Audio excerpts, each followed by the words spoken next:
This week, the sequel to one of our hardest puzzles ever, and it's even more unbeatable.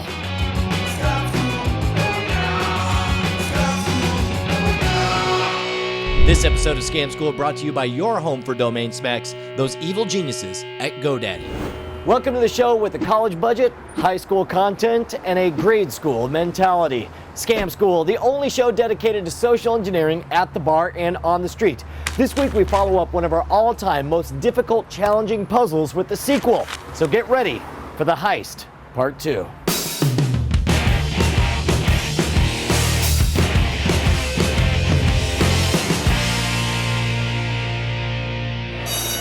Hey there, I'm Brian. What's your name? Jess. Jess, and you are? Robin. Robin, it's good to meet you guys. Now, you guys have seen Scam School before, right? Yes. And so you know that sometimes we do tricks just for the hell of it, and other times we do tricks with the intention of scamming a free beer, right? This is one of those, I'm gonna scam a free beer off of you type things. It's one of those unbeatable puzzles.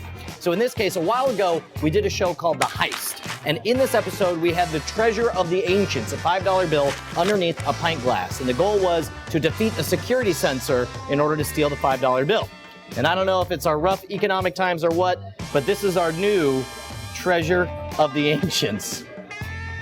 But don't worry, it's not gonna be just a nickel. That nickel is worth one tasty beer. I'll be happy to buy a drink from both of you, so that's like 2 against 1, right? But you have to defeat our high-tech security system. Now we're gonna start off with it super easy. We're gonna say this is a dummy safe. There's no alarms, there's no locks, there's no anything. So you can open the safe, you can close the safe. If you're gonna steal the treasure of the ancients, how are you gonna do it? I'm gonna open the safe. Yes. And take the treasure. That's right, and just like that. Beer. And win a beer. By the way, thank you for not actually snatching the nickel and refusing to give it back until I gave you a beer. So now we're gonna get a little more advanced. So let's say these guys, they've been ripped off a few times. Now here's the real challenge. In order to deal with so many people attempting to steal their treasure of the ancients, they set up a security system. And here's what the security system measures. When this alarm goes off, it will immediately call the cops. The moment that nickel falls over, the alarm goes off. And once we close the safe, the moment anything touches the safe, the alarm goes off. If anything moves the safe, the alarm goes off. If there's seismic activity, the alarm goes off. The only way to get at the treasure of the ancients is to deactivate that security system. And the way you deactivate the security system is by getting the security system to fall off of the nickel. Once it loses contact and falls off, you can open the safe and do whatever you want and steal the treasure of the ancients. Within those rules, how are you gonna do it? Well, I can't touch the glass. You can't touch the glass. And you, by the way, it doesn't... If I touch it, it's gonna go off. That's true. That is true. And I lose. But you can use different objects. Remember, Yeah. you're a jewel thief, so you got all kinds of tools. So whatever tools you want to grab, you feel free to use. I can use this pepper. You could use pepper. And pepper it. That didn't work. The power of pepper compels you. I have no idea. You got any ideas, Jess? I don't know what to do. I can't touch it. You want to I try? give up. You know what? I don't know You what guys to give do. up too easy. I Come don't know what to on. do. He was like, I just want to know the answer, Brian. Just hurry up and tell me. I'll buy you the beer.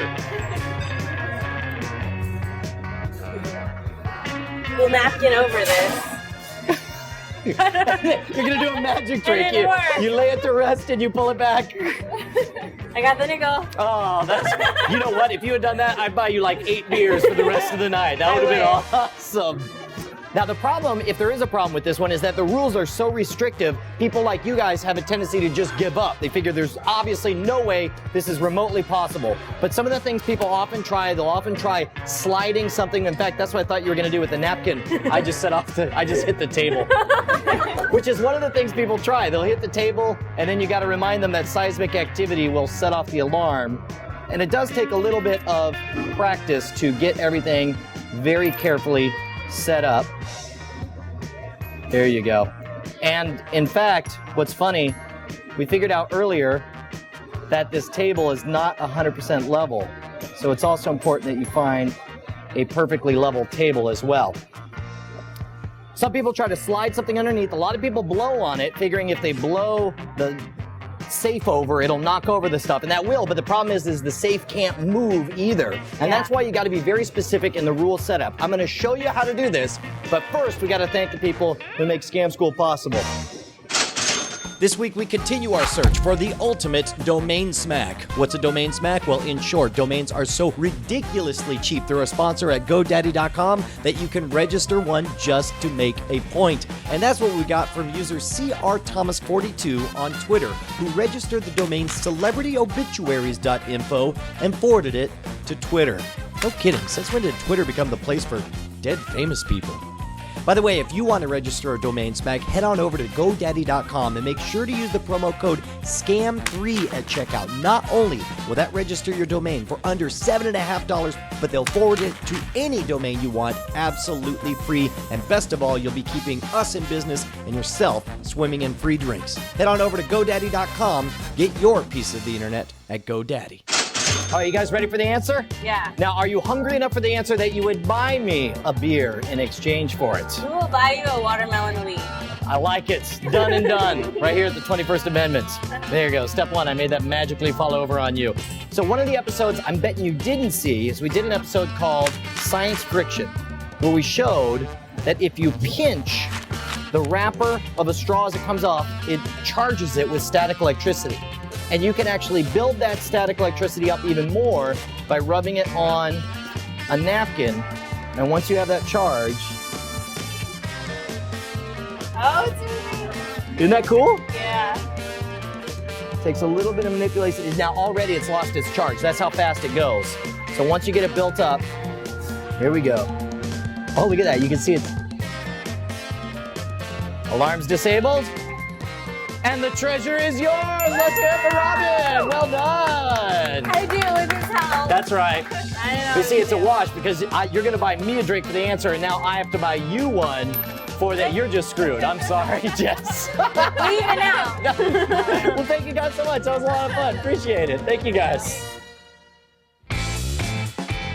Now, if you're going to pull this one off, make sure to use the exact same materials in the exact same place you practiced it. A tiny difference in humidity can render your current materials completely unusable.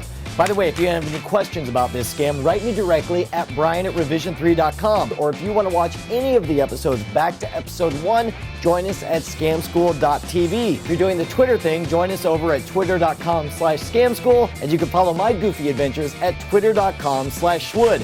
Next week, we're going to be learning how to preserve your battery life by keeping your laptop in your freezer. But until then, I got to go get another beverage.